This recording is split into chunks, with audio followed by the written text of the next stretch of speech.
Сәлем достар, сіздермен бүгін өте дәмді болып шығатын балды торт жасайтын боламыз, яғни медовый торт. Ол үшін алдымен осындай газге қойылатын ыдысымызға жұмыртқамызды саламыз. Өйткені газде ысытатын боламыз, сондықтан арнайы газде ысталатын ыдыс алғандарыңыз дұрыс. 2 жұмыртқамызды салып, 200 грамм қантымызды салып араластырдым. Жақсылап араластырып аласыздар. Одан кейін бөлме температурасында тұрған жұмсақ сары майымызды саламыз. Оны да жақсылап араластырып алыңыздар. Егер толық араласпай қалған болса, ештеңе етпейді, қазір отқа қойған кезде ериді.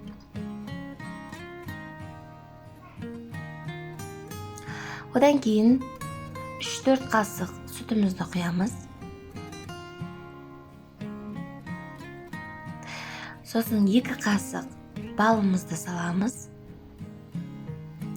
Табиғи бал болған жақсы.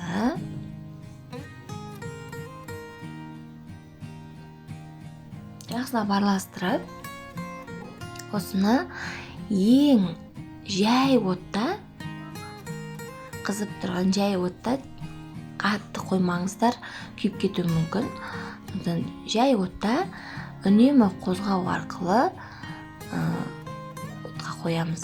Барлық ингредиенттер еру қажет. Бұл торт өте дәмді, нәзік болып шығады. Міндетті түрде жасап көріңіздер. Мінекей, кішкене ергеннен кейін саусағымыздың ұшымен басып көреміз. Сәл ыстықтау болса болды, қатты ысып тұрған қажет емес, сәл ыстықтау. Содан кейін 1 қасық содамызды салып, араластырып, сосын оттан алып, ұн салатын боламыз. Ұн бұл жерде 400-450 грамм, сол граммнан артық ұн салмаңыздар. Ұнды міндетті түрде ситадан өткізіп салғандарыңыз дұрыс. Бөліп.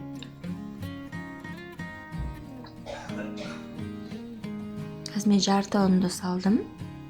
Қозғап алып, жартысын саламын. Жақсылап араластырамыз.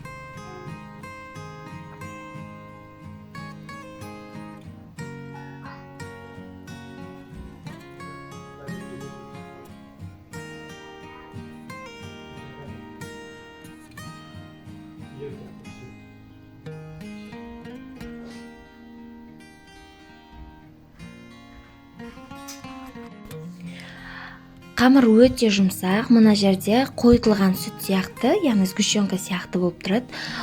Ол жақсы, осындай болуы тиіс. Қолға жабысып, қазір солай болып тұрады. Бірақ ештеңе етпейді, өйткені біз 6-7 сағатқа тоңазытқышқа қойып қойыңыздар. Немесе 2 сағаттай, 3 сағаттай мұздатқышқа қойсаңыздар болады. Өйткені ертерек жасаймын десеңіз, ертерек пісіріп алам десеңіз, морозильникке 2 сағат, 3 сағатқа қойсаңыз болады. Сол кезде қамырымыз жақсылап қоюланады. Осылай қақпағын жауып, немесе пищевой пленкамен жауып қойып аласыздар. Міне менде мұздатқышта 3-4 сағат тұрды. Енді осы қамырымды жалпы 2-ге бөліп, одан кейін 4-ге бөліп, жалпы 8-ге бөліп аламын. 8. Мына қамырым қараңыздар, қолға да жабыспайды, қою бәрі. Енді осыны ұнты көп сеппейміз, бірақ қолға жабыспайтындай қылып сеуіп алып, пергамент қағазына жаямыз. Өте жұқа етіп емес, формамыз келетіндей уақыт. Сіздер былай осылай жайып пергамент қағазына пісіріп алсаңыздар да болады осылай. Сосын кейін піскеннен кейін сан болсын, домалақ болсын, піскеннен кейін кессеңіздер де болады. Бірақ ол кезде жанындағы піскен корждар артық қалып қалады. Сол үшін де артық қалмас үшін осындай қамыр піспей тұрған кезінде санымызды домалақ етіп пісіретін болсаңыз, домалағыңызды қойып, осылай кесіп алғандарыңыз жөн. Мына 8 санын мен қағаз түрінде шығарып алған болатынмын. Осылай дайындап алсаңыздар болады. Мінекей біздің 8 саны дайын. Шанышқымен осылай шаншып 180 градуста қызып тұрған пеште пісіріп аламыз. Бір 5 минут, 4-5-7 минуттай әркімнің пеші әртүрлі, солай піседі. Менде осындай 10 штуктай корж шықты. Енді осыдан мен 2 торт шығаратын боламын. Кремін жасайық. Енді алдымен творожный сыр, яғни мен Халектің творожный сырын қолдандым. Творожный сырға сахарный пудрамызды сеуіп, екеуін жақсылап араластырып миксерлеп аламыз. Жұмсару қажет. Творожный сырымыз мында қазір кішкене қаттылау болып тұрады. Миксерлегеннен кейін жұмсарады. Егер де жұмсақ күйінде сливкемізді құймасақ, іріп кетуі мүмкін. Жұмсартып алдық. Содан кейін дайындап өлшеп қойған сливкемізді біртіндеп қана құйып отырып миксерлейміз. Миксеріміздің жай жылдамдығынан бастап жоғарылата бастаймыз. Қоюланғанша массамыз өз қалпын өзі ұстап тұра алатындай дәрежеге жеткенше миксерлейтін боламыз.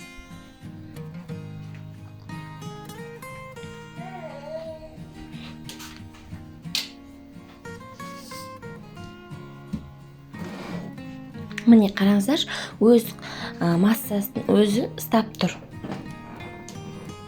Осындай қалыпқа келгенде тоқтатамыз. Біздің креміміз дайын. Енді тортымызды жинайтын боламыз. Алдымен енді осындай коробка немесе подложкаға жинасаңыздар болады. Мен коробкаға бірден жинадым. Ажурный салфетканы қойдым. Астына немесе золотисты, серебристы подложка, қатты подложка қойсаңыздар да болады.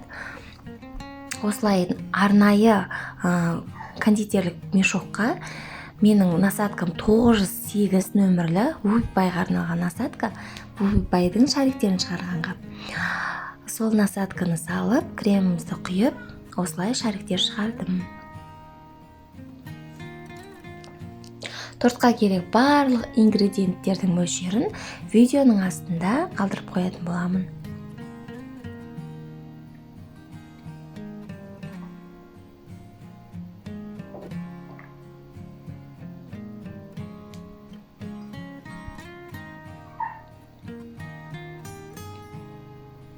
Осылай әдемілеп, шарик шығарып,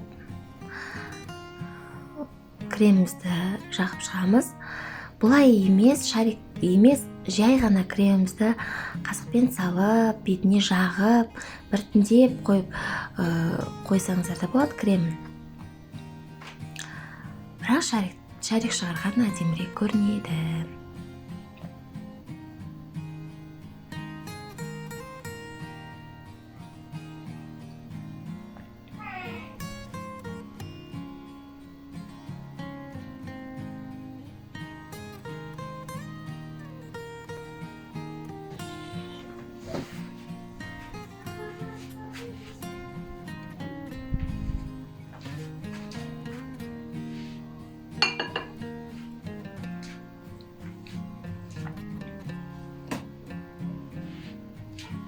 Мінекей барлық корждарымызды жинап болдым, өзіме керектіні. Енді оформлениясы, әрлеуі өз еріктеріңізше. Мен фрукты мен печенье қолдандым. Мына жерде апельсин, киви, құлпынай, және безе бар, печенье бар. Және де артылған кішкене тестадан, жаңағы медовиктің, сол кезде мен кішкене жүрекшелер пісірген болатынмын, жүрекше печеньелер. Мінекей осыларды қойып, мен безендірдім. Және де 8 наурызға мерекемізге арнап 8 наурыз деп осылай жазуында жазып қойған болатынмын. жасап көріңіздер, міндетті түрде өте дәмді болып шығады. Өз жақындарыңызды осылай өз қолдарыңызбен жасап тортты қуантыңыздар. Назарларыңызға рахмет. Менің каналыма подписаться етіп, лайк басып, комментарий жазып тұрыңыз. Көп рахмет. Сіздермен болған Құрманқожа Алтынай Ақылқызы.